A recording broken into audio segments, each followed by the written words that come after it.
it's funny because like Andrew Wiggins people didn't not like Andrew Wiggins, right? He has a good reputation as a person. People liked him. His teammates liked him. His coaches liked him.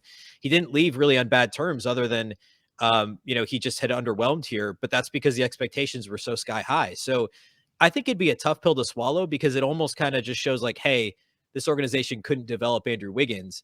But there's certain players that only really work in certain situations. On the field, in the broadcast booth, Ron Johnson is Minnesota sports.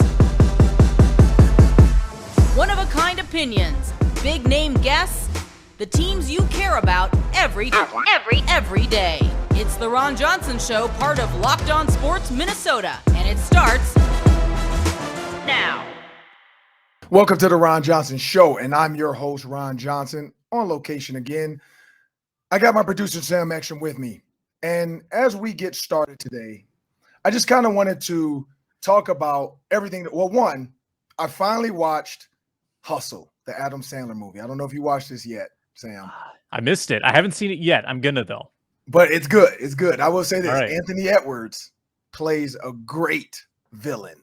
Like, he reminds me, I hope he takes this same attitude from the movie. Not some of the stuff that happens towards the end, but some of the stuff from the movie I hope he takes into the season because he was a great villain, an antagonizer. Like, he played the role perfect. And so as I started thinking about basketball players in movies, you got Kevin Garnett, another Timberwolf. And Kevin Garnett with Adam Sandler. Maybe Adam Sandler likes the Wolves. I don't know. But Kevin Garnett was in a movie with Adam Sandler as well. And Kevin Garnett did a okay job. It was decent. He played himself. He had like a ring and some other stuff. And, it was I don't know who's seen that movie. I have seen that one, Uncut Gems. Uncut Gems. But Anthony Edwards, like, I wish either it's a spinoff movie and they keep going because there's more to this movie that I think Adam Sandler, like, there's more to be told to this story. And it's kind of cool because it's about the draft. And then after they're drafted, then what? Like, that's the end. Adam Sandler becomes, what he becomes. I'm not going to ruin the movie for people. But I think Anthony Edwards might have a part two. I mean, I know there's Space Jams with LeBron. I heard it wasn't good. I didn't see it. And I think Anthony Edwards does. But before we jump into this Minnesota basketball, Kevin Garnett championships, because you got Andrew Wiggins. Is Andrew Wiggins going to get a movie? Is this going to be a movie star ending for Andrew Wiggins in the next couple of days? But before we jump into that conversation, we're going to have another word from our sponsors. Prize Picks, NBA fans. Are you looking for a daily fantasy option for the NBA? You need to try the award-winning app, Prize Picks. It's the daily fantasy app made easy. I love it. I know you will too. You pick 2 to 5 players and an over-under on the projections. You can win up to 10 times on any entry, and it's just you versus the projected numbers. Entries can be made in 60 seconds or less. It's that easy. Prize Picks is safe and offers fast withdrawals. Use the award-winning app on both the App Store and Google Play. Any props you can think of are on Prize Picks. Points scored, rebounds, steals. They have mixed sport entries. It's a ton of fun. And Prize Picks doesn't just offer NBA, college hoops, college football, NFL, MLB, soccer, MMA, and more. For a limited time, Prize Picks has an exclusive, no-brainer of an offer for all of our users. Users get $50 for free if a player in your first Prize Picks entry scores a single point, but you must use code NBA. That's right. It's an exclusive offer available to Locked On fans. Sign up today. Use code NBA. $50 for free if a player in your first Prize Picks entry scores a single measly point. And now back to Ron. Well, there you heard it from our sponsors. And for those watching on YouTube, hey, good to see you again. But for those listening on the podcast, please remember to subscribe, tell your friends, pass it on, share it. But as we jump into this, Sam, Minnesota fans love to adopt stuff. Like, if you think about all the people that have left Minnesota, and Minnesota fans continue constantly, like, they constantly try to like find a way to make it about them. Like, if a team wins, if a player gets an MVP, if another player gets a big contract, if somebody wins a Super Bowl like Tom Brady, that, he's from Minnesota. There was a lot of that. Minnesotans always find a way. And so the question, if Andrew Wiggins wins, does this feel more like a Timberwolves win or snub, or is Kevin Garnett more of it? I'm going to go with none of them. Like, Jimmy Butler's almost win. Andrew Wiggins. If Stephon Diggs wins the Super Bowl, It doesn't matter. It does not come back to Minnesota.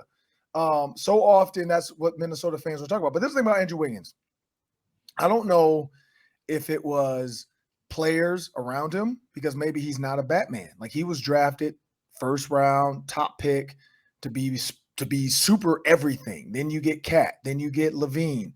And for some reason, that just didn't fit. Like, Levine and Wiggins are almost like the same player.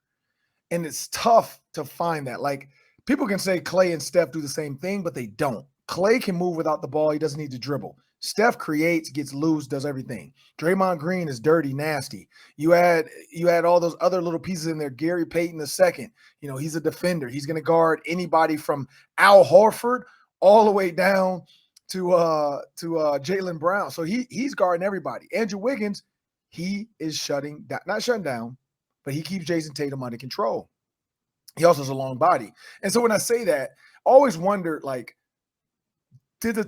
yes, the Timberwolves made a mistake. If they had drafted Steph Curry, then they probably could have got Wiggins, and then you have your championship. Because Steph Curry, people, but they wouldn't have. No, Steph Curry still wasn't good. Like, when he first got to the Warriors, they weren't great. They weren't this like team that they are, because they still got Klay in the first round. So it still could have worked. They still could have found a way to get there. And so my point is, I think when you look at Andrew Wiggins, you look at Kevin Garnett, you look at Jimmy Butler, none of it matters. Until the Timberwolves find a way to bring it home, it doesn't matter. I don't know. What do you think, Sam? So here's what's disappointing about Andrew Wiggins. It's that with the other three that we've alluded to, the Kevin Garnett, Kevin Love, Jimmy Butler, who've gone on to play in the finals, like, Kevin Garnett was a former MVP. Wolves fans knew he was good. They loved him. They respected him for what he gave the Wolves. He didn't have a supporting cast, and they kind of reached a point where they had to trade him and get something in return. Same with Kevin Love. Kevin Love was really good, amazing rebounder, and kind of one of those early shooting big men. Before every big man had to shoot, Kevin Love was shooting. He was shooting threes, and he was good at it. Yeah. I think what's tough to watch for Wolves fans is that all those other guys they let go, they knew they were good. They knew that they could, be part of a title team at some point. With Andrew Wiggins, you didn't know that he really had this in him. You didn't know that he could play this well at this high of a level against this good of competition. We just hadn't seen this Wiggins. And I know that he's got so much support around him in Golden State. It's easier for him to thrive with the pressure off. But that's what stings a little, is that you wanted this Wiggins all those years in Minnesota, that bulldog who would carry teams occasionally. And he just wasn't able to be the alpha in Minnesota. And now that he's not the alpha in Golden State, he's much better suited. But to see how good he's playing for them, I think Wolves fans are probably just a little bitter that, hey, where was that for us, man? Yeah, and he's not an alpha. He's not a beta. He's more like a Charlie or a Delta. Like that's where Wiggins is. He's a Charlie or Delta. He's that third guy out there. But in these finals, he sometimes takes over and becomes the alpha. Like I remember he was coming down the court in that fast break. He could have kicked it to Klay. Klay looked like a little bit frustrated. Like, dude, like, I'm open. Give it to me. Wiggins kind of looked him off. And what happened is the defense ran to Klay. And then what happens? He gets the layup. I think that's what was missing in Minnesota, is whenever Wiggins would drive, they would crash. He was dealing with bodies on top of bodies. He hadn't really gotten his grown man body yet, his strength, his frame. He didn't have people part like the Red Sea on the fast break because Steph Curry's on one side and Klay's on the other. I mean, we see it all the time now in fast breaks, which I get a little bit annoyed with. Like, Steph had an easy chance for a layup and he stopped to shoot a three, which allowed them to all catch up and force them back into a set. And then they missed, came down. It became a 9-point game instead of a 13-point lead. But it didn't bite them in the butt. Like, I know everybody was waiting for that moment to go back to that and say, this is the moment where Steph Curry lost this game. But no, they found a way to pull it out. They found a way to go up. But Andrew Wiggins is a huge piece of this puzzle. And if he had had the game he had last night, time and time, like 3 or 4 times, he's the MVP. Like, he would have stole the MVP from Steph. But now, because everybody keeps talking about the stealing of the MVP, I think it's going to be hard to take it away from Steph if they win in Boston and Andrew Wiggins gets his ring. And all Minnesota fans are going to tweet their life away about how it could have been if. And so it is what it is, but Andrew Wiggins is on his way to most likely winning. And I said that. I said if Warriors, I picked Steph Curry. I literally had changed my mind because I thought Boston had it when they were up, but the Warriors are showing they got the championship pedigree. They know how to win tough games. But that'll do it for segment 1 of the Ron Johnson Show. Up next, we are going to have Ben Beecken from Locked On Wolves. We're going to talk NBA draft. We're going to talk what's in the future for the Wolves. And can this Wolves front office really get it done? And this ownership group, is it going to be the same thing as it's been? Or are these guys going to start locking down some of these top free agents that might want to come to Minnesota and play with a good core of guys? Up next on the Ron Johnson Show. And up next on the Ron Johnson Show, we have Ben Beecken. That's Locked On Wolves insider. He has all the hot tips, all the hot gossip. I guess if you want to talk about Karl-Anthony Towns making out with his wife or girlfriend after the game, Ben might know a little bit about that. But before we get to that interview, we have a word from our sponsors. Only the hard-hitting stuff for Ben Beecken coming up here. Can't wait. BetOnline is our great partner, the #1 source for all your betting needs and sports info. Find the latest odds, news, sports developments, including this year's basketball playoffs, MLB scores, fights, NFL futures. They've even got live betting, esports, the whole 9 yards. Head to the website today. Check out those Game 6 odds for Warriors, Celtics. Check out the Twins run line for tonight against Seattle. You can also look on your mobile device at the trends in action. Bet online where the game starts.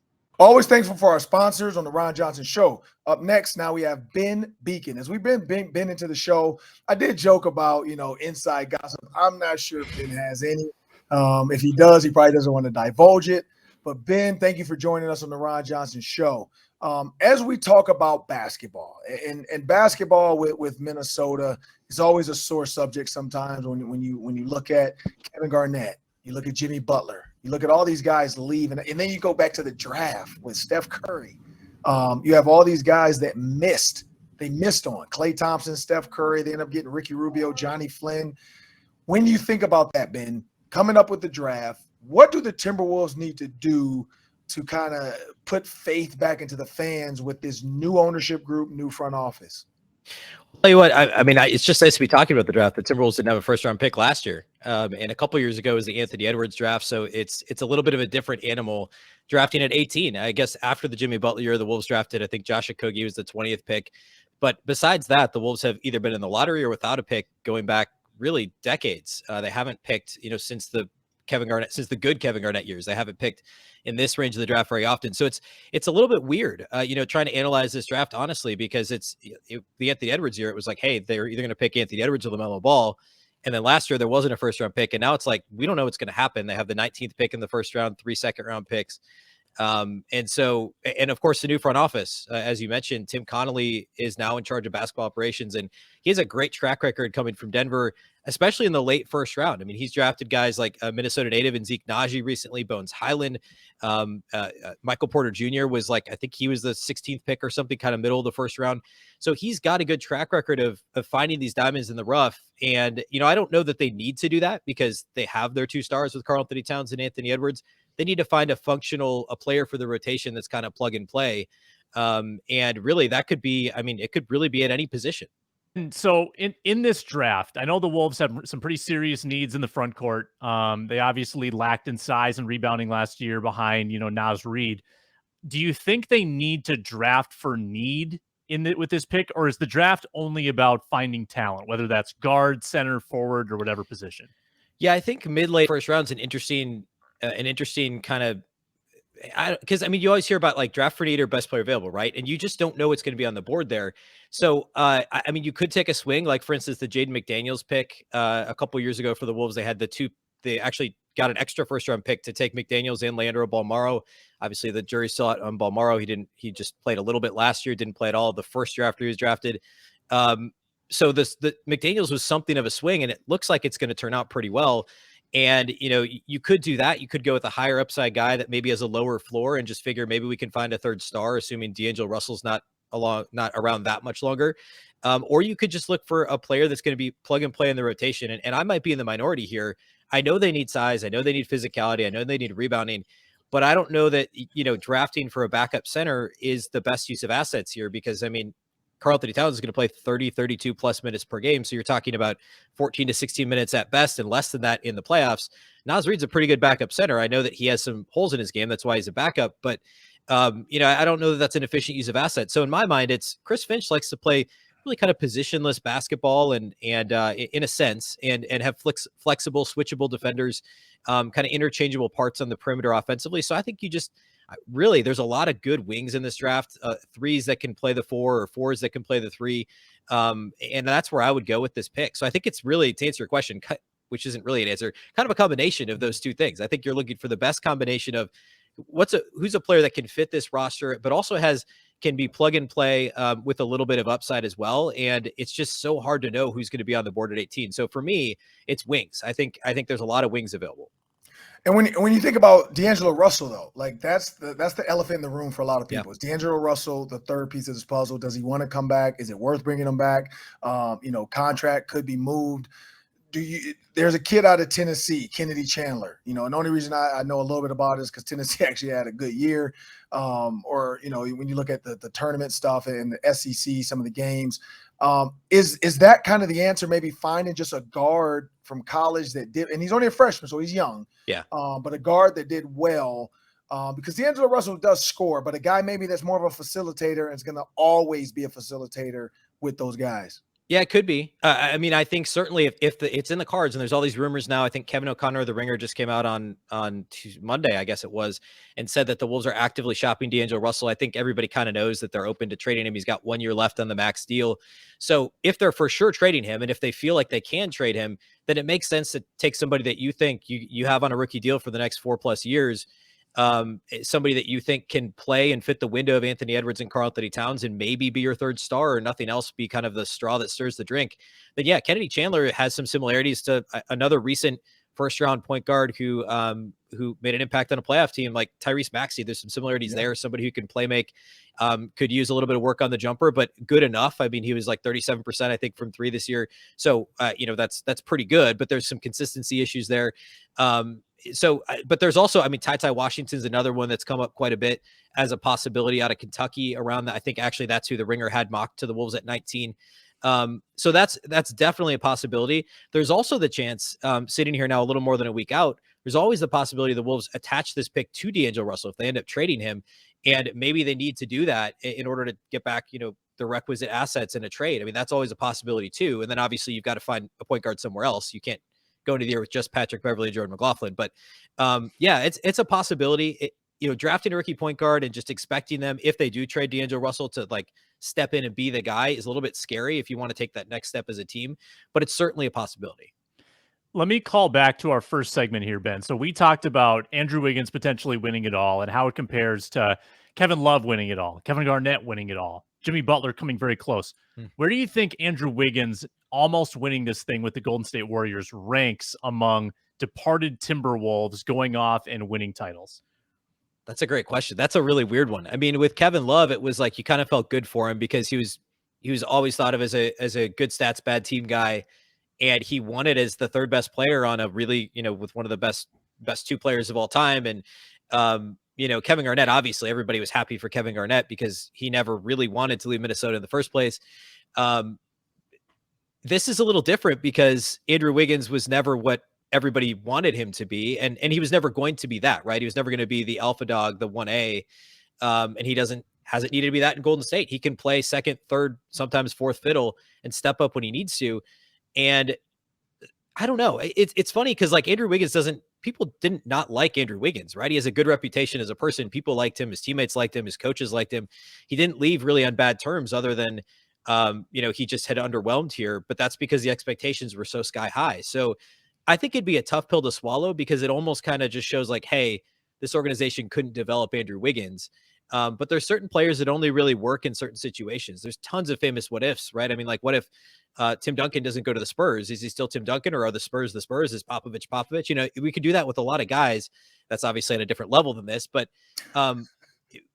what other situation, if Wiggins gets traded by Golden State this offseason, which is a possibility, although if they win the finals and he somehow wins finals MVP or something crazy, maybe not, but in his next stop in the NBA, what does this look like? Is it back to where he was in Minnesota? Our team's going to expect too much out of him.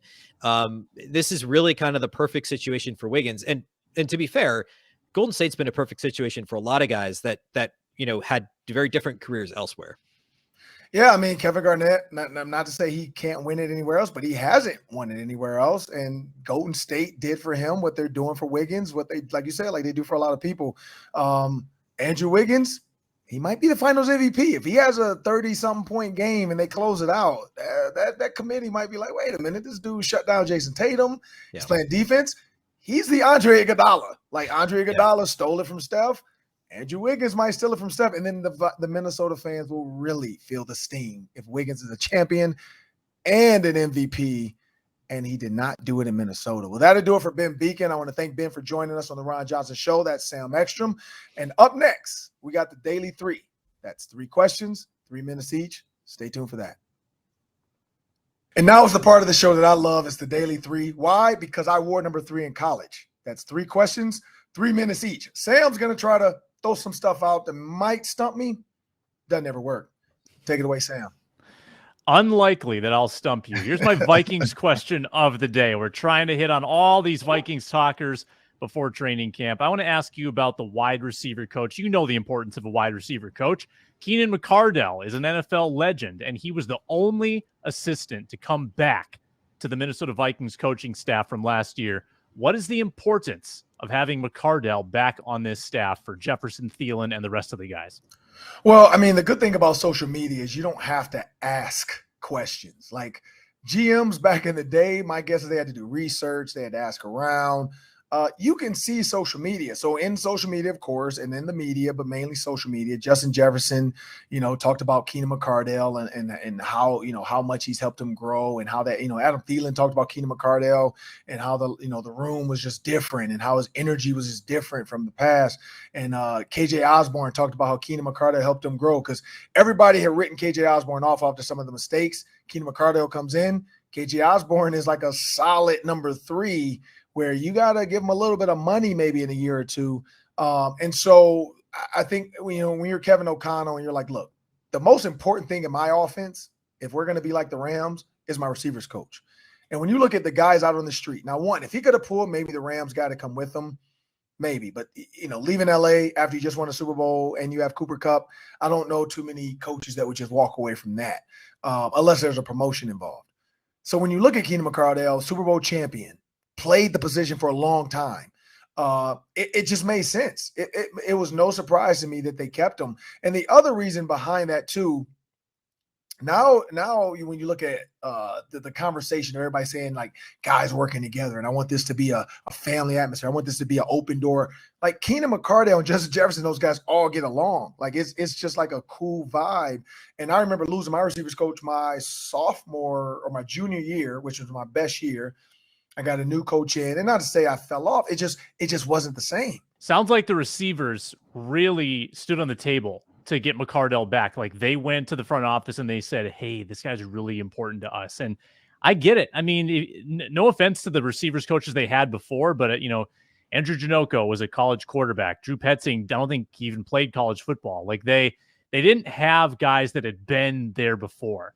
And Keenan McCardell has, and I can see where there'd be a big difference to them in the way that he coaches and the way that he can teach from his own experience. That's super valuable. So I totally get it. Byron Buxton, AL Player of the Week last week, 5 home runs. And this is like a couple weeks removed from when he was going 0 for 30. He was ice cold. He was below 200. 5 homers last week. Another home run last night. So the Twins win 3-2. Ron, how much better are the Twins when Byron Buxton's bat is working? Yeah, I mean, it's like asking how good are the Vikings when Justin Jefferson's healthy. It's one of those pieces of the puzzle they need. The question answers it itself, like the fact that he was Player of the Week. Last year the whole talk was keep Byron Buxton in a bubble. Like he gets hurt on the dumbest things, and it happened earlier this year. Like we came up lame on I think like a slide or something. Everybody's like, oh, here we go again. Season's over. But he's found a way. And then there was the whole like play count, not pitch count, but play count. Like how many innings are we going to give him? Are we going to rest him? Are we going to get him going? Are we going to rest him and play him later? And Byron Buxton's bat, it's one of those things, and not to toot my own daughter's horn, but it's one of those things like when she plays and she doesn't play. Like she is a girl that's going to get a home run, triple, double every single time. She rarely strikes out. She always puts the ball in play. She might get thrown out, but she rarely strikes out unless you give her like a nasty changeup. Other than that, like, that's where I noticed that with her team. Like when Byron Buxton's out there, it's the same feeling. It's like, you know what? We're one run away. Byron Buxton's here. You know, we have Carrera. We have good fielders. We have a pitching staff that's, getting it done. But Buxton is a guy that gives them hope. And I'm not going to say he's like Aaron Judge. Aaron Judge is a different monster, but it's the same feeling. When you have a guy coming up to bat that possibly can put the ball into play and make something happen, it's contagious. It catches on. Everybody starts to be like, oh man, we can do this. And so I think that's what Buxton does for this team. Yeah, it's just a different offense when he's clicking. I mean, then you've got Arise, who's the top hitter in the league. You've got Buxton, who's one of the top power guys, and Correa, who's just solid. He's a 300 hitter. That's a 1-2-3 punch right there, as they showed against the Yankees last week when they all went back-to-back-to-back home runs. Yeah. Last question for you of the Daily 3. Haven't talked a lot of Lynx this year, and part of the reason is because they've been struggling mightily. They are actually 3-11. That is the worst record in the WNBA, Ron. Is their playoff streak going to end this season? I hate to say yes, but I'm going to say yes with an exception. If they can find a way to go 18-16, and this is the reason why. They made the playoffs before, and they were 18-16 in 2019. I think that was the year. Because I remember looking at that like, oh, that's like a baseball record. But if they can go 18-16, and they can somehow get back to 500, they can make the playoffs. If not, like if in the next, let's say 10 games, if they can't find a way to win like 8 out of the 10, like they're in trouble. No, you know what? I'm not going to make it that high. I'm going to say 7 out of 10 because 6 out of 10, that's just, 7 out of the 10, 70%. You got to get a C average. They have a chance. But if they fall and go 50-50 the rest of the way, they're out of it because that's kind of the benchmark. The WNBA, it's on the curve just like every other sport. The top guys set the mark, and then everybody else has to catch up and stay in pace. 18-16 was their record, and they made the playoffs. So, I mean, at this point to get to that, I mean, was it 3 wins? They'd have to go like 15-5. So I don't know. That's a tall order. I know Rachel Banham, Minnesota Gopher from here, Lakeville, and she's home playing. Like, it's just not the same. It's not the same with Lindsay Whalen and some of the girls, like Sylvia Fowles and, back with Simone Augustus and all those girls. Like, it's not the same. It's not the same. So, and I say all good things must come to an end, but the Patriots the Patriots aren't the Patriots anymore without Tom Brady. It's sometimes you got to rebuild and start over. So I don't see them making the playoffs. Is there like a bat signal on top of Target Center with a silhouette of Maya Moore that they can send into the sky and call upon her to come and save the season? Because that's the only thing that's saving this team at this point, I think. It's going to be a tall order. I don't even know if she can. Like, that's a lot, especially the fact that she hasn't played. Like, she's been in love and just hanging out and doing social justice. Like, I mean, I don't know. I mean, I say she couldn't be working behind the scenes, but it's a different monster when you're just off the court. I mean, look at Michael Jordan when he came back with 45. He wasn't good. And he's Jordan. Like, yes, he was old. No, he wasn't old. No, because he ended up winning like 3 more championships. But, when he first came back, he wasn't good right away. It took him some time. But, it is what it is. But that'll do it for the Ron Johnson Show. I'm Ron Johnson. That's Sam Ekstrom. I want to thank you guys for continuing to follow us, download, subscribe, listen, wherever you get your podcast. But, of course, you can subscribe to Locked On Sports Minnesota on YouTube, but you can also subscribe wherever you get your podcast and take us wherever you go. Thank you. Have a great day.